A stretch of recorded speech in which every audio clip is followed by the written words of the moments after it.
the brow. We'll get my cock out if we need that. In my bar. Where's your coffee recommendations? Not Singapore, it's really expensive there. Yeah, it's not their forte. I think stay on this continent. Yeah. As far as experience continents go with the brow. Probably Freo, North Freo. There's really good coffee in North Freo. Any particular place you want to give a shout out? I think it's called Black Truffle. I gotta give a shout out It's to great, more. it's conveniently More and more. on a road. Conveniently on a road. It's on Sterling Highway. Alright. It's a pretty useful road. So it's efficient and quality. That's great. Yeah, more and more food and drink, man. I did some of the I did up the cutlery trays and I used to work there actually as a kid. Some of the signage, so I got to rep that place. We should all get down there, culture yourselves. Do you prefer yourself with your current hairstyle or these styles?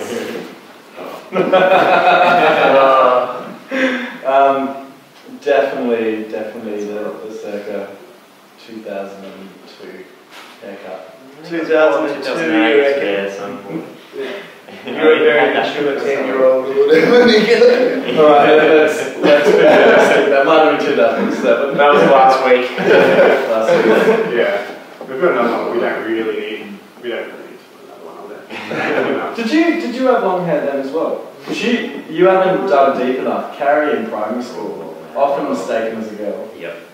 The problem is that Carrie only just accepted my friend request on Facebook, like yesterday. I only got Carrie. one yesterday. Yeah, because I only sent it to you. No, I sent it to you years ago. Really? Yeah. How did you do your medical degree while touring? And did you bitch about it all the time? Well, not really bitch, more, I don't know, just urgently inquiring about, throat soreness whilst on tour and saying, we could be drugged up.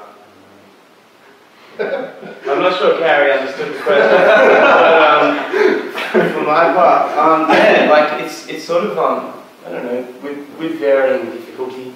Sometimes it's really difficult to get time off. Most of the time it's pretty difficult to get time off.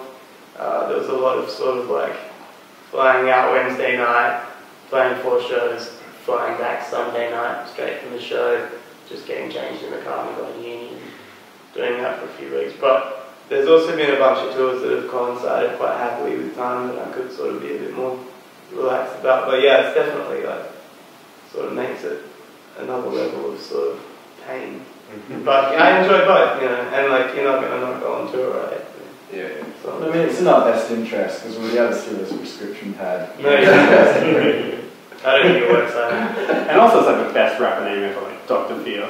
And people can't be like, because I feel like otherwise a lot of people would just be like, man, I'm such a poser. What a poser name. What are you going to do?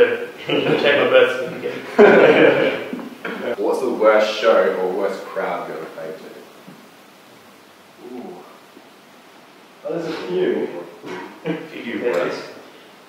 I think that National Party gig was pretty wonderful. You played for the National Party? I wasn't involved. We played at them, basically. Yeah. Oh, okay.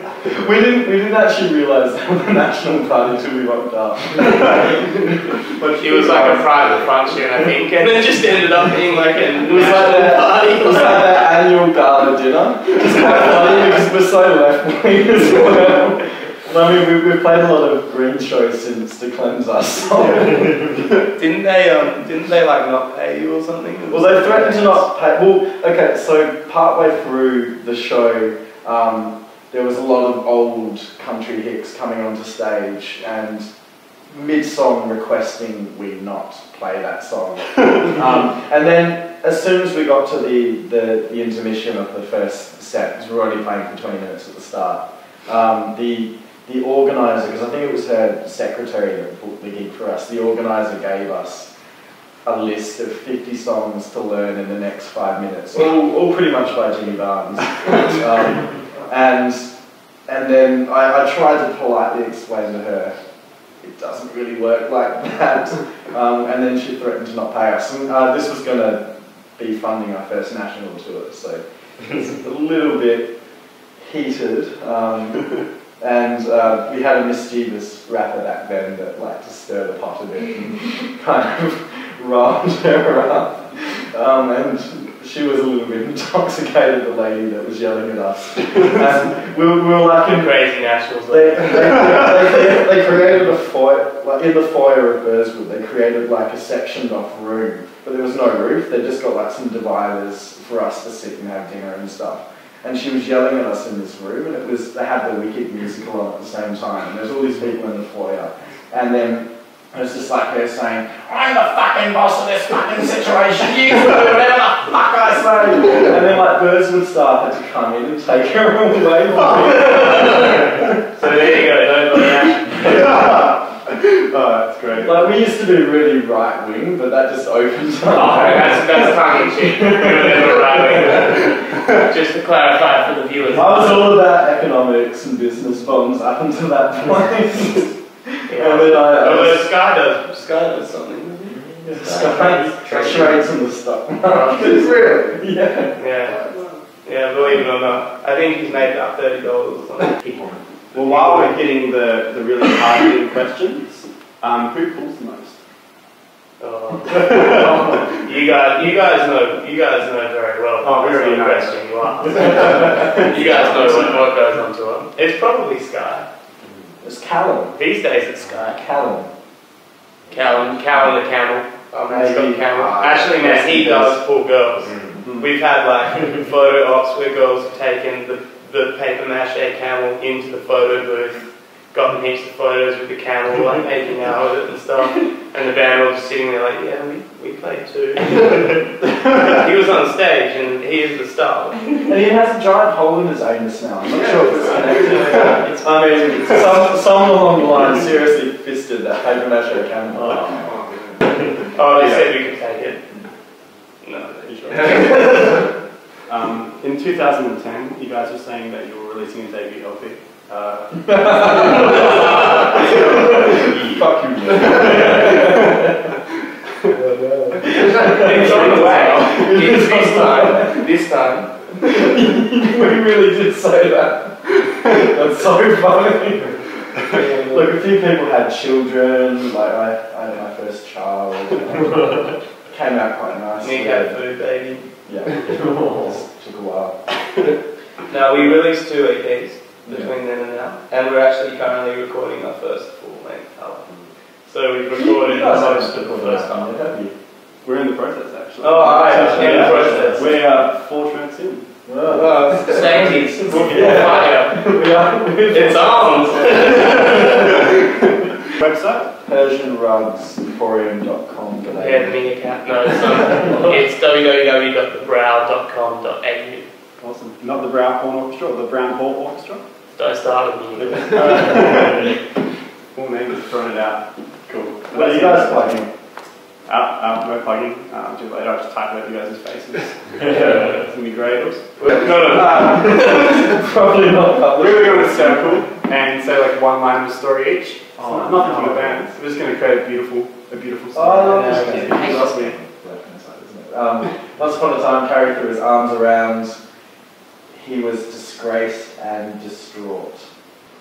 Because he realised that in the dark he had accidentally fondled a llama.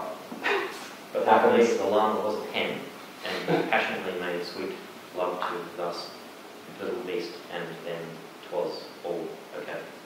And then finally, the hen hatched an egg, and it was called Carrie Jr. had a carry head and a chicken body. It was a beautiful soul. Just like soul patches, phenomenal thing to have in your life. But unfortunately it never really fitted in chicken school because of the human features and so on, so it was bullied ruthlessly. I don't really have anything bad to say about the hen, so I'll just pass on. No, Gary, come on. That was my sentence. You're not playing the game? Could you imagine if an author did that? They got all of one sentence. It's like, Harry Potter and Hermione raised their wands and you fucking work out this sentence. Look, you know the drill. He's going to be Voldemort. It's all going to be happy ending. It's fine. Alright, so That's a great ending to the story. went It's to- okay. True stories done. University, and then studied a Bachelor of Creative Writing. And then, is it a she or a hen? It's got the head of cat. Okay, so it's a rooster. It's a rooster. Okay. It's got So a then- Not a hen. Yeah, it's a hen. It's a girl. Yeah. Okay, so it's a girl. It is a girl. Okay, so then she wrote an amazing novel which got published in the hen world. And started a rock band called The Brow. And started playing trombone. And it was a beautiful experience in the end. And then we come full circle. We've come full circle. It's a beautiful time. Cool. Nice.